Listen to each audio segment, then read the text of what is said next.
নমস্কাৰ বন্ধুসকল, মই আচলতে বিশেষ এটা কামৰ কাৰণে টিকিয়া চাবলৈ আহিছিলোঁ আৰু এখন আহি পেলাই দেখিলোঁ যে এখন বাৰীত লমালমে এনেকৈ বেঙেনা লাগি আছে। বেঙেনা খেতি দেখি মনত এটা প্ৰশ্ন জাগিলে যে আমাৰ সমগ্ৰ অসমত বৰ্তমান 33,59,000জন নিবনুৱাই এক ভয়াৱহ ৰূপ ধাৰণ কৰি আছে। আচলতে 33 লাখ নিবনুৱা সমস্যা আমি আচলতে কৃষি কৰ্মৰ জৰিয়তেও আমি যে নিবনুৱা সমস্যা সমাধান কৰিব পাৰি তাক জ্বলন্ত নিদৰ্শন দেখাইছে টিকিয়া চাপৰি এজন উদ্যমী যুৱক। এই যুৱকজনৰ নাম হ'ল বিষ্ণু ককাইদেউ। আচলতে আমি খেতিৰ জৰিয়তেও যে এটা লাভজনক বৃত্তি হিচাপে আমি ল'ব পাৰি আৰু তেখেতে সুন্দৰ এটা নিদৰ্শন দেখাইছে কৃষি কৰ্মৰ জৰিয়তে, কৃষি সংস্কৃতিৰ জৰিয়তে যে আমি আমাৰ অসমখনক আগুৱাই নিব পাৰি বা আমাৰ পৰিয়ালটো পোহপাল দিব পাৰি। মই বেঙেনাবিলাক দেখাই দিছোঁ, ইমান ধুনীয়াকৈ লাগি আছে বাবৰি। হয় ককাইদেউ, বাৰীখন দেখি ভাল লাগিলে। নমস্কাৰ দেই। কিমানমান বেঙেনা খেতি কৰিছে? মোৰ প্ৰায় 2 বিঘামান আছে। হয়, আৰু এই বেঙেনাৰ পৰা আপুনি ধৰক সপ্তাহী কিমান কুইণ্টেলমান বেঙেনা বিকিব পৰা? সপ্তাহী মই ফাৰ্ষ্ট টাইম, এতিয়া বেঙেনা অৱশ্যে অকণমান বুঢ়া হৈ গৈছে, অলপ কমি গৈছে বাৰু। হয়, মই প্ৰথম যেতিয়া আজি প্ৰায় 2 মাহমানৰ আগত মই প্ৰায় 15-16 কুইণ্টেল বেঙেনাই মই উৎপাদন কৰিছিলোঁ ইয়াৰ পৰা সপ্তাহী। বঢ়িয়া বঢ়িয়া। আৰু আপোনাৰ বাৰীখন পৰিৱেশটো অলপ দেখাই দিছোঁ। আৰু নেমু আছে ন? নেমু আছে, নেমু দেখাম বাৰু। নেমু আছে, তামোল আছে। হয়, বৰ্তমান অসমত এতিয়া চৰকাৰী হিচাপত 33,59,000জন নিবনুৱা সমস্যা বৰ্তমান নিবনুৱা আছে। কিন্তু আমাৰ উঠি অহা প্ৰজন্মই এই কৃষি কৰ্মটোক এক লাভজনক কৰ্ম হিচাপে ল'ব পাৰে। আপুনি কি ক'ব পাৰে? নাই, একচুৱেলি খেতি কৰি আমি ধৰক পৰিয়াল পোহপাল দিব পাৰোঁ। মোৰ অভিজ্ঞতা মতে, মোৰ যিটো অভিজ্ঞতা, মই আজি প্ৰায় 15 বছৰ মানে এই কৃষি কৰ্মৰ লগত মই জড়িত। হয়, মই প্ৰায় ধুনীয়াকৈ মোৰ নিজৰ এই 6টা সদস্য আছে ঘৰত, মই ধুনীয়াকৈ চলাই আছোঁ ঘৰখন। হয়, কোনো অভাৱ মানে অনাটন নোহোৱাকৈ মই খেতি কৰ্মৰ জৰিয়তে। এতিয়া মোৰ নেমু আছে প্ৰায় 400 জোপামান।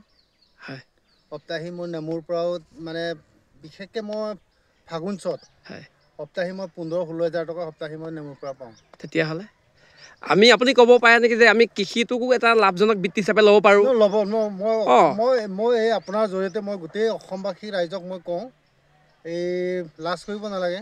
আমাৰ উঠি অহা ডেকা ল'ৰাসকলে বা যুৱক যুৱতীসকলে সকলোৱে কৈছে, অকল চাকৰিৰ মানে কিবা লাগি নাথাকি কৃষি কৰ্মৰ লগতো জড়িত হওক, ভাল লাগিব। হয়, তাৰমানে কথাটো ককাইদেউ এনেকুৱা, সকলোৱে চাকৰি পোৱাক আমি আশা কৰিছোঁ, কিন্তু অসমত বৰ্তমান 33,59,000জন নিবনুৱা আছে, কিন্তু সকলোৱেতো চাকৰি নাপায়। সেইকাৰণে জীৱনত সকলোৱে পঢ়ক আশা কৰিছোঁ বা আশীৰ্বাদ কৰিছোঁ। কিন্তু জীৱনত যিমান সকলোৱে পঢ়ি শুনি যদি কিবা এটা নকৰিলে মানুহে ৰেচপেক্ট দিবনে? ইনকম নহ'লে বৰ্তমান সময়ত ৰেচপেক্ট দিবনে? মই এনে এক্সাম্পল এটা দিওঁ। হয়, চাকৰিটো একচুৱেলি বিচাৰিব নালাগে, চাকৰিটো নিজে বিচাৰি আহিব লাগে।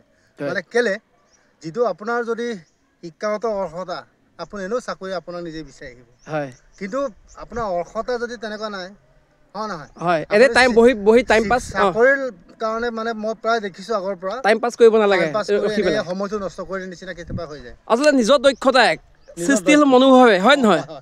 কৰ্মসংস্থাপন গঢ়ি দিব লাগিব, আগবাঢ়ি যাব লাগিব, কিবা এটা কৰিব লাগিব জীৱনত, তেতিয়া কিবা এটা পোৱা যায়, হয় নে নহয়? অকল চাকৰিয়ে নহয়, মানে খেতি কৰ্মৰ যোগেদি আপুনি বহুত উন্নতি হ'ব পাৰে। আৰু বেলেগ কামৰো কৰি পেলাই আমিতো কিবা এটা কৰিব লাগিব লাইফত, কিবা এটা ইনকম কৰিব লাগিব, হয় নহয়?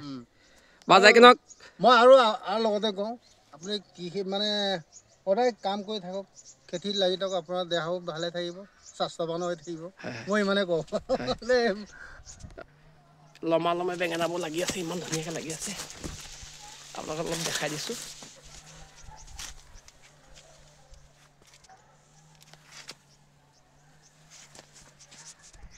এইখন তেখেতৰ নেমু বাৰীখন, নেমু পূৰা লাগি আছে। আচলতে আমি কৃষি কৰ্মৰ জৰিয়তেও আমি আমাৰ নিজৰ পৰিয়ালটোৰ লগতে আমাৰ সমাজখনকো আমি আগুৱাই নিব পাৰি, তাৰ এক জ্বলন্ত নিদৰ্শন দেখাইছে বিষ্ণু ককাইদেউ। তেখেতৰ এইখন বেঙেনা কাষে এয়া বেঙেনা কাষে একদম নেমু বাৰীখন সুন্দৰ নিদৰ্শন দেখাইছে। পূৰা নেমুবোৰ ফুলিবলৈ লৈছে। নেমুৰ বাৰীৰ পৰিৱেশটো দেখাই দিছোঁ। ককাইদেউ, আপুনি নেমুৰ পৰা সপ্তাহত কিমানমান টকা উপাৰ্জন কৰে? মোৰ নেমুৰ পৰা ক'ব গ'লে মোৰ এই নেমু আচলত মানে এই ফাগুন চ'তৰ পৰা মানে মই বেছিকৈ নেমুবিলাক দিব পৰা যায়। হয় এতিয়া মোৰ সপ্তাহী 14-15 হাজাৰ টকাৰ হয় সপ্তাহে। বঢ়িয়া, তেতিয়াহ'লে চাকৰি প্ৰয়োজনীয় নাই, হয় নহয়? সেইকাৰণে বন্ধুসকলক কৈছোঁ যে চাকৰি আশাত বহি নাথাকি লাইফত কিবা এটা নহয় কিবা এটা কৰক। সকলোৱে চাকৰিৰ পৰা আশীৰ্বাদ কৰিছোঁ, কিন্তু সকলোৱে চাকৰি নাপায়। লাইফত কিবা এটা নকৰিলে কোনো সন্মান নিদিয়ে, ৰেচপেক্ট নিদিয়ে, হয় নে নহয় বাৰু? হয় হয়। গতিকে অসমখনক নিজৰ পৰিয়ালৰ লগতে অসমখনতো আগুৱাই নিয়ক কৃষি কৰ্মৰ জৰিয়তে। নমস্কাৰ। যদি ভিডিঅ' ভাল পায় লাইক কমেণ্ট শ্বেয়াৰ ছাবস্ক্ৰাইব কৰিব। অ'কে বিষ্ণুকা অ'কে। নমস্কাৰ।